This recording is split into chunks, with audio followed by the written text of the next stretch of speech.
Hello my dear farmers, எல்லோரும் எப்படி இருக்கீங்க? எல்லோரும் நல்லா இருப்பீங்கன்னு நினைக்கிறேன். இப்போ இந்தியாவை நம்ம பார்க்கும்போது பார்த்தீங்கன்னா அதில் இருக்க விவசாயிகளை 4 வகைகளாக ministry of agriculture and farmers welfare பிரிக்கிறாங்க. இதில் பார்த்தீங்கன்னா இந்த மார்ஜினல்னு அழைக்கக்கூடிய விவசாயிகள், அதாச்சும் 1 ஹெக்டருக்கு கீழே நிலம் வைத்திருக்க விவசாயிகள் தான் இந்தியாவில் 70% இருக்காங்க. இவர்களால் பார்த்தீங்கன்னா அதிக அளவிலான முதலீடு போட்டு விவசாய தொழில்களில் ஈடுபட முடியாது. இப்போ ஆடு வளர்ப்பில் பார்க்கும்போது பார்த்தீங்கன்னா ஒரு மேம்படுத்தப்பட்ட தொழில்நுட்பம் தான் இந்த பரன்மேல் ஆடு வளர்ப்பு. இந்த பரன்மேல் ஆடு வளர்ப்பு நம்ம பண்ணுறதுக்கு பார்த்திங்கன்னா பரன் அமைக்கணும். பெரிய விவசாயிகள்னு அழைக்கப்படுற லார்ஜ் ஃபார்மர்ஸால் அதிக அளவில் முதலீடை இந்த தொழிலில் புகுத்தி அதில் பார்த்தீங்கன்னா அதிகமாக செலவு செய்து பரன்களை அமைக்க முடியும். அது மட்டும் இல்லாமல் அவர்களிடம் இருக்கும் ஆடுகளோட எண்ணிக்கையும் அதிகமாக இருக்கும். ஆனால் சிறிய விவசாயிகளிடம் இருக்கும் ஆடுகளோட எண்ணிக்கையும் குறைவாக தான் இருக்கும். ஒரு 2-3 ஆடுகள் வரைக்கும் தான் இருக்கும். அப்படி இருக்கும் பொழுது எளிமையான முறையிலே பார்த்தீங்கன்னா பெரிய முதலீடு செலவு இல்லாமல் அவர்களுக்கு தேவையான பரனை அமைச்சுக்கலாம். அது எப்படி அமைக்கணும் அப்படின்றத இந்த வீடியோவில் நம்ம சுருக்கமாக பார்க்க போகிறோம். பரன் ஏன் அமைக்கணும் அப்படின்றத பற்றின தகவல் சம்மந்தப்பட்ட காணொலிகளை நான் நிறையவே இந்த சேனலில் பதிவேற்றம் செஞ்சுருக்கேன். அப்படி செஞ்சுருந்தாலும் சுருக்கமாக பரன் எதுக்கு அமைக்கணும் அப்படின்றத பார்ப்போம். பரன் அமைக்கிறது மூலமாக பார்த்திங்கன்னா ஆடுகளில் ஏற்படக்கூடிய நோய்களை நம்மளால் கட்டுக்குள்ளே வச்சுக்க முடியுது. இது மட்டும் இல்லாமல் இது நிறைய நன்மைகளை பார்த்திங்கன்னா விவசாயிகள், ஆடு வளர்க்கும் விவசாயிகளுக்கு செய்து சுத்திகரிக்கிறதுக்கு, அவைகளோட கழிவுகளை சுத்திகரிக்கிறதுக்கு இது மிகவும் எளிமையாக இருக்கும். இப்போ எளிமையான முறையில் ஆட்டு பரன் எப்படி அமைக்கணும் அப்படின்றத பார்ப்போம். இந்த ஆட்டு பரன் அமைக்கிறதுக்கு பார்த்திங்கன்னா நம்ம மூங்கில் கட்டைகளை பயன்படுத்தலாம். போல்ஸா இவை பார்த்திங்கன்னா தாங்கி நிற்கும் பரனை தரைமட்டத்திலேருந்து 3 அடி உயரத்தில் இருக்கிற அளவுகோலில் பார்த்திங்கன்னா நம்ம மூங்கில் கட்டைகளை பயன்படுத்தணும். எந்த அளவுக்கு இந்த மூங்கில் கட்டைகள் தரைமட்டத்திலேருந்து உயர வந்திருக்கோ அந்த அளவுக்கு அந்த கழிவுகளை சுத்திகரிக்கிறதுக்கு விவசாயிக்கு மிகவும் எளிமையாக இருக்கும். இந்த மூங்கில் கட்டைகளை தேர்ந்தெடுத்துட்ட பிறகு அதோட நுனி பகுதியை பார்த்திங்கன்னா பலகைகளை வைக்கிற மாதிரி நம்ம வடிவமைக்கணும். இந்த காணொலியில் காண்பிக்கிற மாதிரி வளைவான ஒரு வடிவத்தை பார்த்திங்கன்னா ஒரு நாச்சை நம்ம உருவாக்கணும். இதில் தான் பார்த்திங்கன்னா பலகைகளை நம்ம இணைக்க போகிறோம்.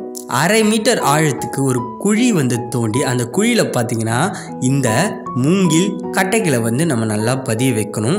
நடுப்பகுதியிலையும் முடிஞ்ச ஒரு கட்டையை வைத்துக்கணும். இப்படி நடுப்பகுதியில் கட்டைகளை நம்ம வைக்கிறது மூலமாக பார்த்தீங்கன்னா இந்த பரனோட ஸ்டெபிலிட்டின்றது ரெகுலேட் செய்யப்படுது. இப்படி பண்ணுறது மூலமாக பார்த்தீங்கன்னா இந்த அமைப்புன்றது நிலையாக இருக்கும். இதை தொடர்ந்து பார்த்தீங்கன்னா இந்த பலகைகளை மூங்கில்களை பயன்படுத்தி நம்ம தயாரிக்க முடியும். மூங்கில்களை எடுத்துக்கிட்டு அவைகளை பார்த்தீங்கன்னா நடுப்பகுதியில் நம்ம 2ஆக பிளக்கணும் சரியான அளவில். இவை தான் பார்த்தீங்கன்னா நம்மளுக்கு பலகைகளாக செயல்பட போகுது. அதை தொடர்ந்து அதோட ஓரங்களை நல்லா சீவி விடணும். அவை மிகவும் கூர்மையாக இருக்கும். இதனால் பார்த்தீங்கன்னா ஆடுகளுக்கு பிரச்சனைகள் ஏற்படும். இந்த காரணத்தினால பார்த்தீங்கன்னா ஓரங்களை நல்லா சீவி விடணும். கூர்மையான முனைகள் இருந்தாலும் பார்த்தீங்கன்னா அவைகளையும் நம்ம நீக்கி விட்டுடணும். இதுவும் ஆடுகளுக்கு ஒரு சில பிரச்சனைகளை ஏற்படுத்தலாம். இது எல்லாத்தையுமே நம்ம பண்ணணும். மூங்கில்களை பயன்படுத்தி நம்ம உருவாக்கிய இந்த பலகை மாதிரியான அமைப்பில் 2 கட்டைகளை எடுத்துக்கிட்டு அந்த போல்ஸ் கிட்ட போகணும். அந்த நடப்பட்ட கம்பங்கள் கிட்ட போயிட்டு அதோட ஓரத்தில் பார்த்தீங்கன்னா ஆணியை பயன்படுத்தி நம்ம இந்த பலகையை அடிக்கணும். அதை அடித்திட்ட பிறகு நம்ம என்ன பண்ணணும்னு பார்த்தீங்கன்னா கயிறை பயன்படுத்தி இவைய இந்த காணொலியில் காண்பிக்கிற மாதிரி கட்டணும். இதை பார்த்தீங்கன்னா அந்த ஆணி அடிக்கப்பட்ட பலகையிலிருந்து நம்ம சீராக செய்துக்கிட்டு வரணும் நடுப்பகுதி வரைக்கும். இதே மாதிரி அடுத்த பகுதியிலிருந்தும் பார்த்தீங்கன்னா இவைகளை இதே மாதிரியே கட்டணும் கயிறுகளை பயன்படுத்தி. இப்படி 2 பகுதியிலிருந்தும் நம்ம அந்த கயிறுகளை பயன்படுத்தி கட்டி அதை நடுப்பகுதிக்கு கொண்டுட்டு வரணும். இந்த காணொலியை காண்பிக்கிற மாதிரி இப்படி கொண்டுட்டு வரது மூலமாக நம்ம இவைகளை சுருட்டி வைக்கலாம், ரோல் பண்ணி வைக்கலாம். இது மூலமாக பார்த்தீங்கன்னா அந்த கழிவுகளை சுத்திகரிக்கிற அந்த வேலைன்றது எளிமையாகவே முடிஞ்சிடும் விவசாயிக்கு. இதை நம்ம அந்த கட்டை கூடவே சேர்த்து கட்டாமல் இது மாதிரி ஒரு மேட் மாதிரியான அமைப்பில் நம்ம பண்ணுறோம். இப்படி கயிறுகளை பயன்படுத்தி இந்த பலகைகளை கட்டும் பொழுது நம்ம பார்த்தீங்கன்னா இடைவெளி விடக்கூடாது. அந்த இடைவெளின்றது அதுவாகவே கொஞ்ச நாட்கள் கழித்து உருவாகிடும். நல்லா நெருக்கமாக கட்டுறது முக்கியம். அந்த இடைவெளி அதுவாகவே உருவாகும். அப்படி இருக்கும் பொழுது இடைவெளி விட்டனாலும் 1 சென்டிமீட்டர் என்ற இந்த அளவுகோலில் தான் இடைவெளின்றது விடணும். இந்த 1 சென்டிமீட்டர் இடைவெளியே போதும் ஆடுகளோட கழிவுகள் வந்து கீழே செல்றதுக்கு. இதற்கு மேலே நம்ம இடைவெளி விட்டோம்னா ஆடுகளோட கால்கள் அதில் வந்து மாட்டிக்கொள்வதற்கு நிறைய வாய்ப்புகள் இருக்குது. இந்த காரணத்தினால இடைவெளியை 1 சென்டிமீட்டர் மட்டும்தான் விட்டாலும் ஆனால் இது பார்த்திங்கன்னா நம்ம விடுறது மூலம் அதுவே எக்ஸ்பேண்ட் ஆகி விரிந்து அந்த இடைவெளின்றது வந்து உருவாகிடும். இதுக்கடுத்து இந்த ஆடுகள் இந்த உயரமான பகுதியை ஏறி செல்கிற மாதிரி நம்ம ஒரு படிக்கட்டு மாதிரியான அமைப்பு வந்து உருவாக்கணும். இதற்கு பார்த்திங்கன்னா இந்த காணொலியில் எப்படி வந்து பண்ணுறாங்கன்னா சிமெண்ட் மூட்டைகளில் மணலை ஃபில் பண்ணி இதை பார்த்திங்கன்னா படிக்கட்டு மாதிரியான ஒரு அமைப்பை உருவாக்கி அதில் ஆடுகள் செல்வதற்கான அந்த படிக்கட்டுகளை வந்து உருவாக்குறாங்க.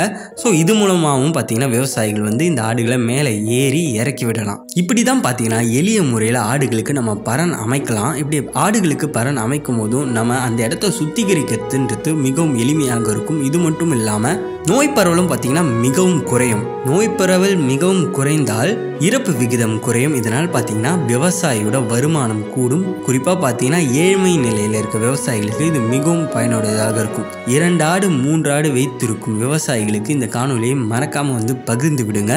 அவர்களுக்கு மிகவும் பயனுடையதாக இருக்கும். நீங்கள் ஆட்டு பண்ணை வந்து பெரிய அளவில் வந்து வச்சுட்டு இருக்கீங்களா, நீங்களும் பார்த்திங்கன்னா இந்த மேம்படுத்தப்பட்ட தொழில்நுட்பமான பரண் மேல் ஆடு வளர்ப்பை வந்து பண்ணணும். உங்களிடம் அந்த முதலீடுக்கான பணம் இருந்துச்சுன்னா ஆட்டு பரண் அமைத்து தருபவர்களோட முகவரியை பார்த்தீங்கன்னா கீழே கமெண்ட் அப்புறம் டிஸ்கிரிப்ஷனில் கொடுத்துருக்கேன்.